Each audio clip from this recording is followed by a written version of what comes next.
Oi pessoal, eu sou Juliana e hoje eu vou mostrar para vocês quais serão as minhas próximas leituras. Algumas leituras já estão em andamento. Esses dias eu fui até a biblioteca doar alguns livros e lá eu encontrei um livro que estava na minha wishlist. Então eu aproveitei para pegar emprestado da biblioteca e ler. Já estou mais da metade aqui, tá, desse livro, dessa leitura, que é Eu que Nunca Conheci os Homens, da escritora belga Jacqueline Harpman. Essa escritora, ela estudou literatura francesa, ela formou-se em psicologia e também em psicanálise. Esse livro aqui, ele foi publicado em 1995, no Brasil ele foi publicado em 2021, pela editora Dublinense, que a protagonista, ela vai contar a sua história. Ela viveu por muitos anos dentro de uma jaula com mais 39 mulheres no subterrâneo e elas não tinham contato nenhum com o mundo exterior. Ela mesma, suas memórias mais antigas já são dentro dessa jaula, então ela não sabe como é o mundo lá fora. Então é um livro que traz muitos questionamentos e até agora nenhum esclarecimento. Eu não sei como é que vai ser aqui da metade para o final dessa leitura. É uma leitura rápida, é uma leitura instigante, tem toda essa pegada distópica, essa pegada ficção científica apocalíptica, sabe? Inclusive esse livro aqui foi a indicação de uma inscrita, a Silvia, e ela é terapeuta há muitos anos. Ela que me despertou essa curiosidade para ler esse livro aqui. Olha, esse livro, ele tem 192 páginas. É uma leitura rápida, pelo menos para mim está sendo uma leitura rápida. Eu estou lendo também a biografia de Dostoiévski por Joseph Frank. Essa biografia aqui, ela tem mais de 1000 páginas, mas ela é uma biografia condensada, porque a original tem mais de 2500 páginas. Essa aqui é uma leitura riquíssima, é uma biografia muito bem organizada, que os fatos fala sobre a vida de Dostoiévski conectado com as questões sociais da Rússia, as questões históricas e junta também crítica literária. Então você vê fatos aqui da vida de Dostoiévski, quanto influenciou nas suas obras, situações que ele passou, sofrimentos, questões familiares. Eu ainda estou no começo, eu estou na página 130, já passei pelo capítulo de Gente Pobre, aí eu pausei essa obra aqui para ler Gente Pobre, porque essa obra aqui também contém crítica literária de algumas das grandes obras de Dostoiévski. Até me perguntaram sobre spoiler. Então, algumas pessoas, por exemplo, não querem ler a biografia de Dostoiévski, mas não quer pegar spoiler das suas grandes obras. Então aí não é aconselhável, porque aqui vai falar sim sobre as suas obras, sobre acontecimentos da vida de Dostoiévski e quanto isso tem relação com as suas obras. Está tudo muito ligado, tudo muito bem explicado, sobre personagens importantes dos grandes romances de Dostoiévski, questões densas, questões psicológicas, o quanto tudo está muito entrelaçado. Essa biografia de Dostoiévski é uma leitura muito envolvente, uma leitura muito enriquecedora. Eu li também, antes de começar, nesse livro aqui, Aulas de Literatura Russa, da professora Aurora Bernardini, tem um capítulo aqui que ela entrevista o Joseph Frank. E essa entrevista, inclusive, ela foi publicada na Folha de São Paulo em 2008. E aqui ela explica que Joseph Frank, ele foi professor de literatura comparada na Universidade de Princeton e de línguas e literaturas eslavas e literatura comparada na Universidade de Stanford. E ele é considerado um dos maiores conhecedores de Dostoiévski. E aqui Joseph Frank, ele fala sobre a fascinação que Dostoiévski nos causa e parece que os seus romances, eles ganham mais importância com o passar do tempo. Ele fala sobre os problemas que Dostoiévski dramatiza, especialmente o choque entre razão e fé, dilemas morais que surgem do desejo de transformar a sociedade. Joseph Frank fala também que o objetivo principal de Dostoiévski, no início de 1860, era combater o que ele considerava o niilismo russo. mostrar todas as suas consequências malignas. E aí a professora pergunta, né, qual era o tipo de cristianismo de Dostoiévski? E ele responde que Dostoiévski era membro fiel da Igreja Ortodoxa Russa. A professora pergunta também sobre os romances polifônicos de Dostoiévski. Pergunta também sobre o motivo do interesse de Dostoiévski pelo lado mais escuro da alma humana. Bom, então nós temos essa entrevista aqui bastante interessante. Temos outros capítulos aqui falando sobre Dostoiévski, tem também sobre Tolstói, sobre outras grandes obras e autores. E quando eu li Gente Pobre de Dostoiévski, dentro desse livro aqui, entre dois personagens, a Varvara e o Makar, eles emprestam livros. No caso, a Varvara empresta 2 livros para o Makar. Um desses livros é de Pushkin e é um livro de contos, a história O Chefe da Estação. Ele foi publicado em 1831. Eu fiquei bastante curiosa. Encontrei, então, esse conto aqui nessa coletânea da Editora 34. Então, eu vou ler O Chefe da Estação, de Pushkin. E a Varvara também empresta para ele outro livro, esse aqui é de Gogol, O Capote. E eu achei interessante que o Makar, ele já não gostou desse livro aqui. E eu quero saber por que ele não gostou. Então eu vou ler aqui O Capote. Essa aqui é uma edição da Editora 34. Tem a tradução de Paulo Bezerra. E não temos só Capote aqui, nós temos outras novelas conhecidas também de Gogol.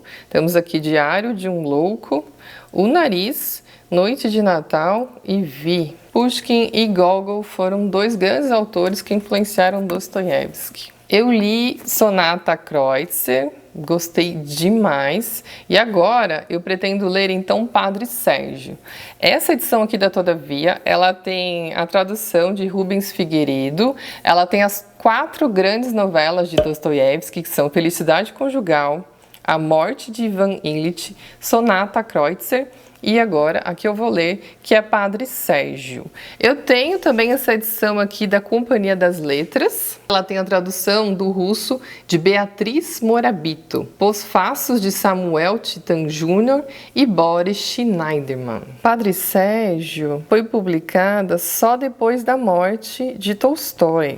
Aqui o protagonista é um nobre militar, homem bem-sucedido, também na vida sentimental, que abandona tudo para se dedicar à vida monástica. Mas a sua fé é abalada. Interessante, muito interessante. Recentemente eu li Helena, de Machado de Assis, e foi uma deliciosa surpresa. Nossa, eu me encantei com esse livro. E é claro que eu quero ler mais. Eu escolhi aqui mais um romance que eu nunca li, de Machado de Assis. Esse aqui já pertence à fase realista. E eu vou ler então Quincas Borba. Quincas Borba foi publicado em 1891. Então ele está entre a publicação. Primeiramente foi Memórias Póstumas de Brás Cubas, depois foi Quincas Borba e depois foi Dom Casmurro. Eu tenho essa edição aqui da Nova Fronteira, é um box, na verdade, que vem 3 volumes com todos os romances e contos consagrados de Machado de Assis. E é claro que eu tenho altas expectativas. Mais um livro aqui que é um marco na nossa literatura brasileira. Eu vou ler O 15, de Raquel de Queiroz.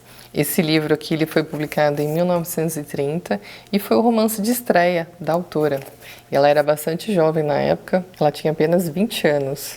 E aqui, segundo o Graciliano Ramos, autor de Vidas Secas, a autora produziu agitação e alguma desconfiança. Isto porque o 15, livro de mulher, e Mulher Nova, num tempo que as mulheres deviam se limitar aos sonetos, causou muito espanto aos leitores. Eles diziam, como assim uma garota fazer um romance? Isso aqui deve ser um pseudônimo de sujeito barbado.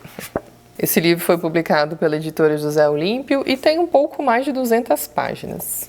Eu quero muito ler também Mitos Gregos. Aqui, Nathaniel Hawthorne, que é o autor da Letra Escarlate, ele reconta 6 histórias clássicas da mitologia grega. Então aqui nós vamos encontrar a história da cabeça da Górgona, o toque dourado, Paraíso das Crianças, que inclusive se abre a famosa caixa de Pandora, as 3 maçãs douradas, que é protagonizada por Hércules, tem também a ânfora milagrosa, com os deuses Zeus e Hermes, e a Quimera. Essa edição aqui é da Clássicos Zaar, é uma edição ilustrada e tem a tradução de Bruno Gambarotto.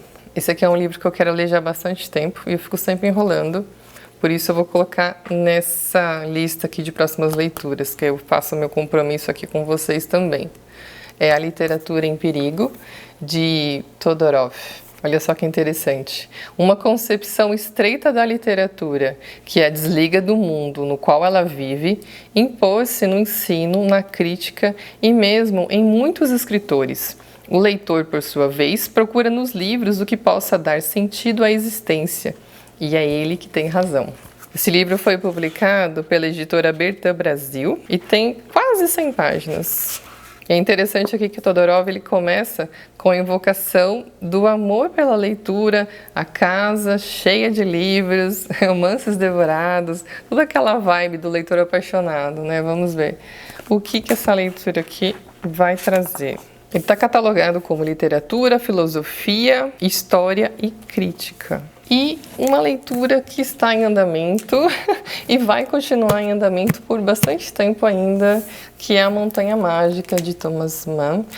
Eu não cheguei nem na metade ainda desse livro, mas eu entendi que esse livro, ele tem o seu tempo próprio, sabe? Eu tentei colocar um cronograma aqui de leitura, mas não funcionou. Então tem dias que eu não pego esse livro para ler, tem dias que eu leio 5 páginas, tem dias que eu leio 2 páginas. Eu entendi que não adianta forçar. É uma leitura que tem o seu próprio ritmo. Se eu conseguir terminar a Montanha Mágica neste ano ainda, será uma vitória para mim. Estou tentando entender aqui onde esse livro vai me levar. É muita filosofia, muitas questões sobre o tempo, sobre vida, sobre morte, sobre música, sobre... Gente, é tratado sobre muita coisa aqui e se passou tão pouco tempo até agora, então parece que o livro tem o seu tempo próprio. Todos os livros têm, mas esse aqui tem mais em especial, sabe? O tempo passa muito devagar e as conversas são imensas. É muita filosofia. Mas, gente, leitura é assim mesmo, né? A gente pega um livro para ler e a gente não sabe o que nos espera. A gente sabe um pouco do que os outros falam, né? Às vezes um feedback, mas cada leitura é única, cada leitor interpreta o livro de uma maneira, sente o livro de uma maneira. Tem uma inscrita que me relatou que leu A Montanha Mágica em 2 meses. E eu perguntei para ela, como que você conseguiu ler A Montanha Mágica em 2 meses? Ela falou, simplesmente li. Toda noite eu pegava, sentava e lia. Mas para mim não está sendo dessa maneira. Tem dias que eu não pego A Montanha Mágica para ler. Teve outras pessoas que vieram me relatar também, que demorou mais de 1 ano para ler esse livro aqui. De qualquer maneira, está sendo uma grande jornada essa leitura. E aí no futuro eu volto então para falar sobre esse grande livro aqui. Não vou abandonar, não penso em abandonar essa leitura. É só uma questão mesmo de ter seu próprio ritmo. Eu respeito cada livro, ele tem o seu próprio ritmo. Às vezes as pessoas me perguntam, quanto tempo você leva para ler um livro de X páginas? E eu não tenho essa resposta. Tem livros que em poucos dias eu leio, mesmo sendo um calhamaço. E, por exemplo, esse aqui, pelo que eu estou vendo, A Montanha Mágica, nossa, vão ser longos meses aqui. E aí eu intercalo com outras leituras. Devagarzinho, essa leitura vai acontecendo, eu conto para vocês como é que vai ser. Essa edição aqui tá até suja já, de tanto que eu levo ela para cá e para lá. Né? Tem muita parte branca aqui do livro que já tá ficando suja, mas tá tudo bem. É assim mesmo, a leitura é assim mesmo. Essas são então as minhas próximas leituras. Se você já leu algum desses livros, me conta. Se você também quer ler, eu vou adorar saber, tá bom? Um beijo grande e até logo. Tchau, tchau.